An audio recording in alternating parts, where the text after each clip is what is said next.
Imreoir Gortaithe. Bhí cluiche imánaíocht de tábhachtach ar siúl sa pharc. Cluiche ceanna sa bhí ann, agus bhí mise ar éireann na scoile.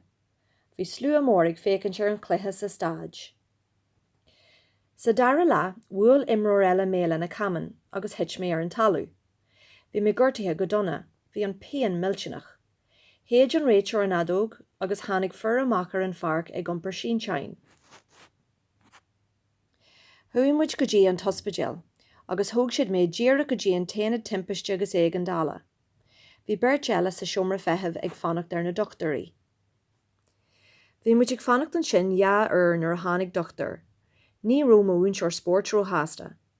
Bhí ní an dochtar go raibh aspa feirne san ospidéal. Bhí an pean go thuúfasach. Rinneadh ex gathú agus choirú mo chos a bláster. Dúirt an dochtar go raibh mo chos briste go donna agus go raibh sos fada dí thuirm. Ní raibh mé peoch sásta. Ní raibh cead agam imirt go cionn 5 mhí. Bhí sé aonanta go deo leadrannach agus thosaigh mé imirt fiche le. Ach ní raibh neart air, ní raibh aon rud eile le déanú agam.